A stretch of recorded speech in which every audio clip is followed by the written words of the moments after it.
گفت تمام زنای روس جدیدن. این جمله زنه دارید.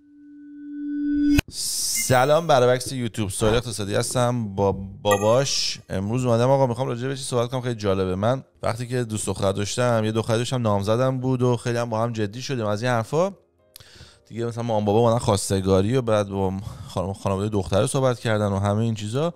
بعد مام بابا رفتن ایران برای مثلا چند وقت، 8 ماه 9 ماه یه سال. بعد برگشتن، من بردمشون بیرون تو مکزیک. بهتون گفتم اینو؟ بله تو مکزیک. خب گفتن که باشه بیا با دوست دخترم مردنی میریم مکزیک. بعد رفتیم مکزیک. تو مکزیک نشوندمشون، گفتم که آقا این دوست دخترم جدیم با هم، بچه‌م داریم با هم میاریم، حامله. بعد خب خیلی آدم وقتی میفهمن که مثلا النا قبلا مثلا بچه با یه نفر دیگه بوده و بچه داشته از قبل، اینا براشون خیلی عجیب میشه که میفهمن مثلا من بچه خودم نیست و از این حرفا. همیشه واسهشون سواله که چطوری میتونی اینقدر خوب باشی، مثلا بین بچه‌ات فرق نذاری.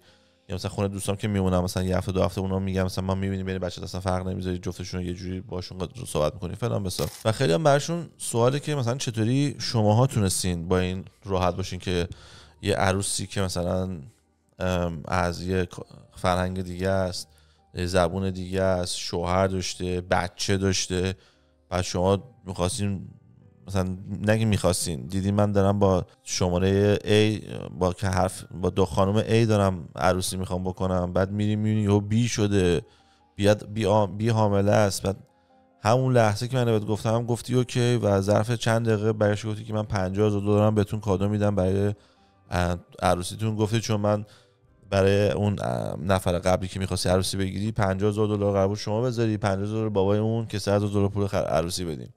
که من گفتم که بعد تو گفتی من $50,000 سهم خودم و همه رو میدم به عنوان کادو بهتون، حالا که دیگه به عنوان بچه‌تون داریم دیگه نمیخواین عروسی بگیرین. یعنی گفتم نمیخوام بگیریم.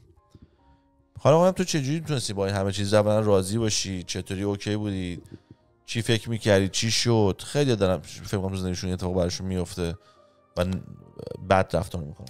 اولا با درود به دوستان تو، طرفداران تو، اونایی که برنامه تو دنبال میکنن که برای همه‌شون هم سلامتی آرزو دارم. در این مورد که میگید اولا جای کار اشتباه کردی، گفتی با یه دختری فلان و آشنا شده بودیم و قرار بود ازدواج کنیم که یه دختر نبود، البته 2 تا دختر بود. یکی قبلا بود که مدت زیادی اون که من نمیخواستم شروع کنم، اون میخواست عروسی کنه. جان اولیه که من چخ نمیخواستم عروسی کنم، اون میخواست. بله به هر سال 7-8 سال با هم بودید و در همون 7-8 سال هم تو خیلی از زندگی عقب افتادی. 2 تا بود که دومیش بود، دختر خوبی هم بود. که دختر سوم اومد النا. آره دختر خوبی هم بود که حتی رفتیم و لباس عروسی هم خریدیم و حالا هنوز خریدیمش، پولش دادیم تو عروسی لباس خریدیم، پول عروسیش هم پولش هم دادیم، ولی تحویل نگرفته بودیم که دیگه به هم خورد و اون پول هم همونجا موند، اصلا ما دنبالش نرفتیم و همونطوری از بین رفت. به هر صورت بعد خبردار شدیم که تو با اون دختر به توافق نرسیدی و تصمیم گرفتید از هم جدا بشید، در حالی که با خواستگاری کرده بودیم و همه کارا رو هم کرده بودیم و صحبت‌ها هم کرده بودیم و پدر مادر بسیار محترمی هم داشت. و چیز بگم، چیزی بگم شاید ندونی، تو جالب داستانی که ما داشتیم این بود. من بعد از اینکه با اون دختر اولی که 7-8 سال بودم من گفتم دیگه هیچ وقت با هیچ دختری امکان نداره عروسی کنم تا وقتی که با هم توی سقف زندگی نکنیم. این بریم یه سال ببینیم داستان چیه. اصلا احمقانه است تو نری با این نفر یه سال نمیتونی بفهمی چی. تو یه سال هم احتمال داره نفهمی، ولی 0 خیلی 100% نمیفهمی چی میگم. بعد من به دختر دومیه که گفتم این داستانو، همین خانواده محترمی که میگی، بابا اگه یاد باشه خیلی چیز بود، اعتقاد داشت و به خدا ماده و از این حرفا. بعد گفتش که مگه بابام بفهمه من اومدم خونه یه پسر، بابام منو تیکه پاره میکنه از این حرفا. منم گفتم پس من نمیتونم چقدر بدونم که میتونم با تو جدی بشم یا نه. بعد گفت پس بیا یه کاری کن، تو بیا خواستگاری کن از من، بعد من میام خونت. من که اومدم تو خونت تو میفهمی میخوای ما با من باشیم یا نه. اگه بابای من فهمید که من اومدم خونه تو زندگی میکنم، راه فرار دارم، میگم بابا خواستگاری کرده دیگه، میشناسی خانواده رو دیدی، مثلا نامزدم، آروم باش. اگرم بابای نفهمید که نفهمید، ما سر این اومدیم دنبال خواستگاری که فقط بریم زیر سقف هم ببینیم به هم میخوریم یا نه. بعد دیگه با هم که بودیم خب دلمون میخواست بخوریم دیگه، اینجوری نبود که مثلا نمیدونستیم بریم فیلم سینمایی که نبود، ما فکر میکنیم به هم میخوریم، رفتیم توی سقف. بعد توی این فاصله دیگه رفتیم جلو به لباس عروسینا رسیدیم. بعد اینجا من فهمیدم که دیگه نه ما با هم نمیخوریم، من دارم فشار میارم.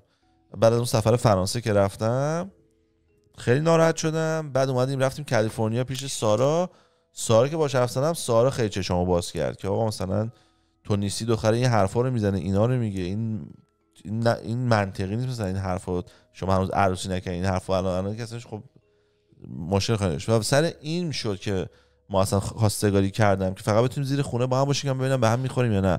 و زیر یه سال من فهمیدم به هم نمیخوریم و تمامش کردیم. بله خب البته دورانی بود که من یادم هست پدرش خب یعنی دختر بدون اطلاع پدر با تو رفت آمدم داشت، میومد میرفت، ولی خب محرمانه. آره. بعد از مدت ها گفته برای اینکه از حالت محرمانه بیرون بیاد نه گفتم بیاد باید خونه من زندگی کنی. نه بیا تو خونه من زندگی کن. بعد گفت مگه بیام تو خونه تو بابام به وقت مثلا بفهمه یا اینا پدرم من در میاره. بله بیا به صلاح خواستگاری انجام بدیم و که این کارام کردیم و بعد به اونجا کشید. به هر صورت بله. حالا تو چجوری اوکی با این داستانی که مثلا یعنی خود توضیح بده، چون من تو دوستای خودم تا حالا ندیدم کسی بهتر از تو این صحنه ها رو چک بکنه و حواسش باشه. و چون مثلا تو خودت میگی من دیدم تو 8 سال با دختر بی خود بودی ولی هیچ شخص صدا در نیومد. بله. از صدا در نیامد که اون اوایلش هی مخالفت خودم رو فقط گفتی زشته. تنها چیزی که گفتی روز اول که دیدیش با دختر خوشگله، گفتی کجاش خوشگله، خیلی زشته. بله. تنها چیزی که راجعش بد گفتی همین بود دیگه، هیچ وقت بد نگفتی. هیچ وقت بد نگفتم، ولی خب میدونستم که دختر خوبی نیست، دختر بدیه و هیچ وقت روی خوش بهش نشون نمیدادم اصلا. و اونم میدونست که من رو خوش نشون میدم، ولی دختر باهوشی بود، زرنگ بود و یه انقدر اومد و رفت و خودشو برای من لوس کرد و ناز کرد و فلان کرد و این حرفات که منم خب تسلیم بشم دیگه. تسلیم شدم که خب بعدش هم خودتو بعد فهمیدی که نه به درد نمیخوره و اصلا جدا شدی. و در مورد النا که صحبت میکنی، وقتی داشتی الان داستان رو برای دوستانت میگفتی که با یک زن حامله، النا حامله نبود، حامله قبل از اینکه حامله بود دیگه. تو مکزیک بهتون گفتم حامله است که شین روز از زیر گریه. نه حامله چی بود؟ نه اشتباه میکنه. چرا دیگه؟ نه ایشون وضع حمل کرده بود و یه پسر داشت، پسر 2 ساله. آره ولی وقتی من روز اول که به تو تو مکزیک نشوندمتون، تو مکزیک گفتم این حامله است و ما میخوایم با هم باشیم. نه بابا خیلی اشتباه بوده. خب تو مکزیک پاشا هم بود اصلا. خب بود. خب بس حامله نبود، وضع حمل کرده بود. حامله بود موموکو رو. نه حامله، اونم موموکو حامله نبود. چرا دیگه؟ نه بابا موموکو الان 6 سالشه. الان بهت یادآوری میکنم. موضوع 7 سال پیشه دیگه دقیقاً. الان من بهت یادآوری میکنم. پسرم ما رفته بودیم توی همون مکزیک، توی رستوران استیک. نه خیر، توی گاوه میچرخید. چی؟ رستورانی که گاوه میچرخید. نه باجی تو استخر. تو استخر بودیم. اگه یاد باشه استخر انتهاش مشرف بود به دریا و استخر در بالا قرار گرفت و دریا پایین بود و ما کنار اون دیوار ایستاده بودیم توی استخر. تو برگشت گفتیم ما خیلی دلمون بچه میخواد، تردید داریم که بچه داشته باشیم یا نداشته باشیم و نمیدونیم نگهداریش کنیم از این حرفا. یا برگشت گفتم شما بچه دار بشید، نگهداریش با ما نگهداریش ما کی به شما گفتم موموکو حامله است؟ بعد از این همین داستان که الان تعریف کردم تو همون مکزیک. بله. خب دیگه پس حامله بود داره دیگه. نه نبود. نه بازم اشتباه بود. خودت بدم. Baby Elena. Baby when did we tell my parents that you're pregnant with Momoko? I think when they just arrived. I think it was summertime. Wasn't it in Mexico?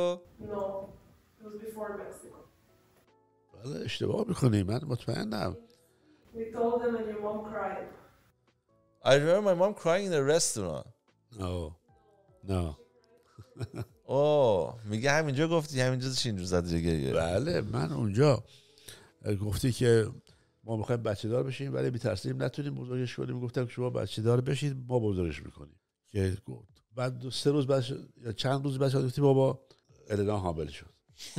بله. قدرت قوی. اینه که من تو حافظم دارم و بعدش خب به دنیا اومد و حالا سوال کردی که چطور شد که من موافقت کردم با این داستان.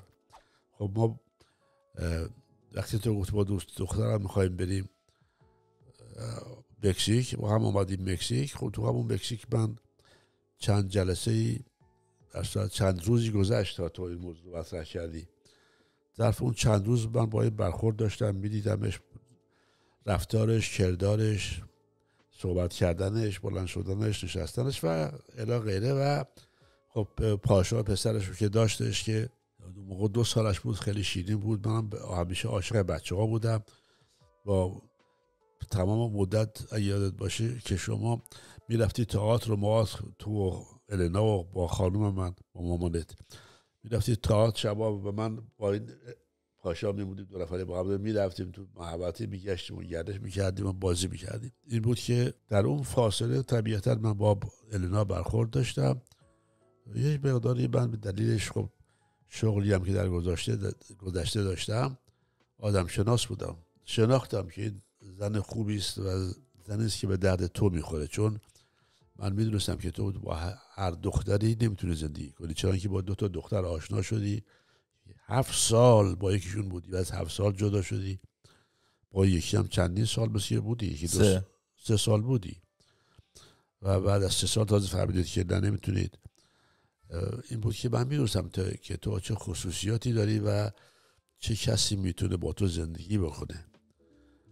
وقتی 2 نفر با هم ازدواج میکنن این طبیعی است که باید این هر دوی همدیگه رو درک بکنند تا به تفاهم برسن و تفاهم داشته باشن.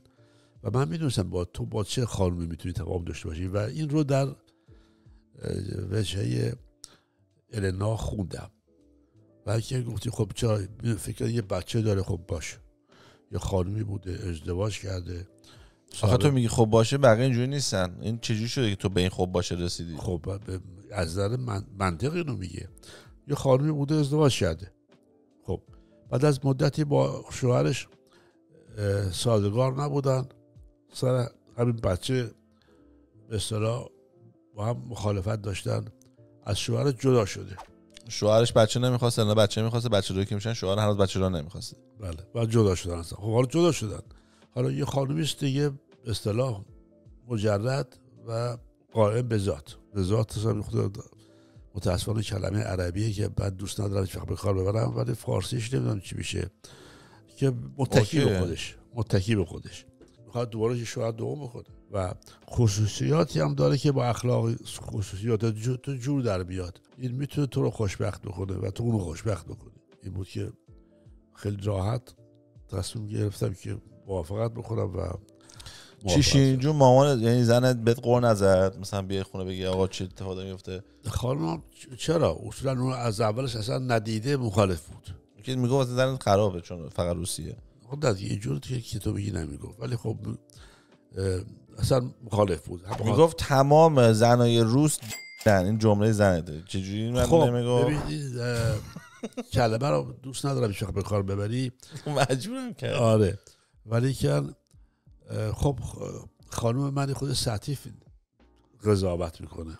یه زمانی بود که شوروی سابق البته کشوری بود بسته، مثل همین کره جنوبی الانه، کره شمالی. خب بسته بود و ارتباطی با دنیا نداشتن اصلا هیچ. اینه که وقتی شوروی سابق به اصلا پاشیده شد و از بین رفت و شد روسیه و یه خود درها باز شد و مردم آمدن بیرون، خب اون زمان مردم شوروی در فقر مطلق زندگی میکردن مثل همین الان کره شمالی.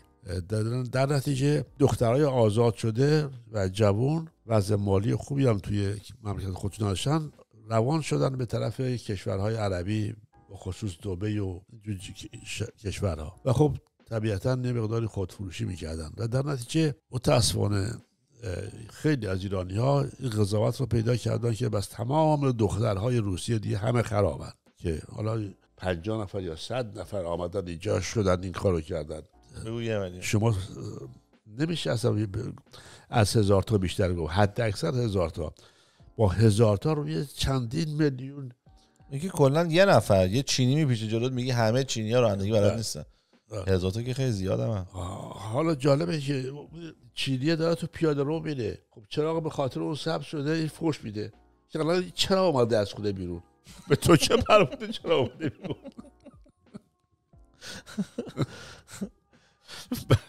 دائما باش تو ماشین سر داستان دعوا دارم. خب میدونی که من نمیتونم رانندگی بکنم، اون رانندگی میکنه. چه احساسی داره که دیگه نمیتونی رانندگی بکنی؟ خیلی بد. چون وقتی بچه‌ای میگی بزرگ میشم رانندگی میکنم، الان چی میگی؟ خیلی بد، خیلی بد و خیلی سخت برای من میگذره الان. چون من این زمانی خب رانندگی میکردم، هر جایی میخواستم میرفتم و راه ها رو خوب خوب خوب خوب میشناختم. حافظه بسیار بسیار قوی در شناخت آدرس داشتم. یعنی من بیشورم ولی واقعا خوب بود. راست میگی. یه رفیق داشتم مثلا فکر کنم مثلا از کلاس 5 دبستان تولد میگرفت، من دعوت میکرد خونهش مثلا فلانجا، بعد 3 سال بعد یارو تو خیابون پیدا میکردیم، بابا میگفت میخوای برسونمت، بعد یارو میشه تو ماشین میبرد در خونهش پیداش میکرد. من فکر کنم چجوری یادته، اصلا نمیتونی باور کنی، یعنی واقعا غیر عادی. بله. حالا من متاسفانه به خاطر این مشکل چشمم راه خونه خودمون تو خیابون خونه خودمون راه خونه خودمون گم میکنم. گم شدن که گم میکنم، خب نمیبینم. من مثلا تا 20 متر رو میتونم ببینم، از 20 متر به بعد رو نمیبینم. شما وقتی وارد اول یک خیابون میشی یه نگاه که می‌کنی تا ته خیابون میبینی، مغازه ها رو میبینی، خونه ها رو میبینی، فوری تو حافظت میاد که اون خیابون اینه کوچه شما مثلا 10 تا پایین تره. ولی من تا 20 متر بیشتر نمیبینم، باید هی برم جلو 20 متر بعدی رو ببینم بعد و خب خیلی سخت با آدم میگذره، خیلی مشکله متاسفانه. ولی خب یه چشم ما دلیل آب سیاه، تو ایران میگن آب سیاه، اینجا گلوکوم میگن. آب مروارید آب سیاه. آب سیاه مروارید کور نمیکنه. مروارید خیلی قابل علاج و یه عمل خیلی خیلی ساده سرپایی میکنن و خوب میشه. ولی گلوکومی که یا همون آب سیاه که خبر نمیکنه، اصلا هیچ نوع علائمی هم نداره. وقتی شروع میکنه توی چشمی آمدن و انسان رو مبتلا کردن، هیچ علاماتی نداره، نه دردی، نه سوزشی، نه هیچی. فقط کم کم احساس کنه دیدت کم میشه و چون کم کم هم این داستان هست فکر کنه عادیه، خب متوجه نمیشی. خب یه دفعه میزنه چشم رو نابینا میکنه. ولی خب بجاش زندگی خوبی داشتی دیگه. یعنی تو یه زمانی بودی که رادیو وجود نداشته، هنوز دقیقاً عین میمون زندگی میکردین، بعد یهو میرسیم به یه چیزی که الان مثلا خونه نشستی میزنی، من کف دستت ظاهر میشم باهات حرف میزنم. بله. اینم تو هم زندگی جالبی کردی، همونجوری میگفتی میرفتیم بیرون و با یه 7 سنگ ساعت ها بازی میکردین و فلان. بله. اونا هم یعنی دنیای خوبی دیدی و من خیلی باور دارم که ما دنیامون رو از بین میبریم. خیلی در سن و سال من همون دنیا رو دیدن و الان هم دارم میبینم. من الان دیگه دنیا رو نمیبینم. تو که داری میبینی؟ رانندگی نمیکنی توش. خب اصلا دیدنی که به این شکل باشه که من نتونم رانندگی کنم، تو خونه زندانی باشم که حالا مثلا به هر وقت میخوام یه جای یکی من بیاد برداره ببره، خب سخته، مشکله. بعد اوبر بازی تو زیاد کنی به نظرم. اوبر باز خب حالا هر وقت لازم باشه با اوبر میره، ولی اون که انسان هر لحظه خودش میخواد به یه جایی بره، بپره تو ماشین خودش بره و برگرده، خیلی فرق میکنه با اینکه حالا زنگ بزنی اوبر بیاد بعد بری در یه جا پیاده بشی دوباره یه اوبر دیگه بگیری، ولی ماشین خود در اختیار خودت، هر جا بخوای میری وای میسی. حالا باز خوبه زن جوون رانندگی بلد، مثلا مامان النا رانندگی بلد نیست، باباش بگه چیز بشه همه میمونن خونه. بله. مامانش از رانندگی میترسه. بله اونم هست البته. خلاص خیلی جالب بودیم واسه من. خواستم بگم آقا برای وقتی که مثلا حسن این که مثلا میاد یارو مثلا یه دختر میبینه خوشش میاد، بعد میگه مثلا شوهر داشته یا بچه داره و اینا، بچه خب خیلی سختش میکنه. من شانسی که بودم بابای بچه رو نمیخواست، پاشام کوچولو بود، من 2 طرفه بردم، این خیلی خاصه. ولی حالا خارج از اون راجعش نخوام صحبت بکنم، کلا یعنی رابطه قبلی مهم نیست که هیچی، حتی سودم داره. چون زنی که از یه رابطه اومده بیرون طلاق گرفته و حاضر بره توی رابطه دیگه، میفهمه یه چیزا اشتباه شده و میخواد بهترش کنه. چون یکی بیاره یه رابطه بگه آقا دهن رابطه سری چقدر چیز آشغالی بود، دیگه نمیره طرف رابطه. اون که داره میره دنبال رابطه، دنبال پس یه چیزی میگره که نتونست دفعه اول پیدا کنه. من خیلی مطمئنم که اگر من و النا تو هم دیگه رو تو بچگی دیده بودیم، مثلا قبل از اینکه النا ازدواج کرده بود، ما رابطه‌مون به خوبی نمیرفت جلو. من همچین باوری دارم، یعنی النا هم همچین باوری داره. 100% همینطوره. 100% همینطوره. بله. چون به قول معروف دیگه تجربه پیدا کرده، دنیا دیده است در این مورد. منم از هم با همون دخترها دیدم ارزش دخترها کجاست، چیکار بکنم. جفتمون بهتر شدیم. بله همینطور. خیلی خب همین خیلی جالب بود برام، گفتم اینو بگم باشه، چون که یکی از کار جالبی بود که بهت گفتم، مثلا انگار نه انگار رو گفتید باشه و بعد گفتم دیگه داریم با همیم زیر سقف و پولم بهمون دادی $50,000 گفتی حالشو ببرین. بله حالا خوشحالم که زندگی خوبی دارید، بچهای خوبی دارید. 2 بیشتر بیاریم پیش دوستاتم گله بکنم به شرطی خودی کمتر بچه‌ها رو ازشون عصبانی بشی و سرشون داد بزنی. خیلی کم عصبانی میشم. خیلی کم میشی، وقتی میشی خیلی بد میشی. نکنی پیش دوستاتم بذار لاغر شکایت رو کرده باش. دیگه من عصبی نکنین، میگه درس دیگه‌اش. دمتون گرم برای وکس. شب و روز خوبی داشته باشین. چاکس. بدرود بر همه شما. خودت باش، خوش باش. سوال اقتصادی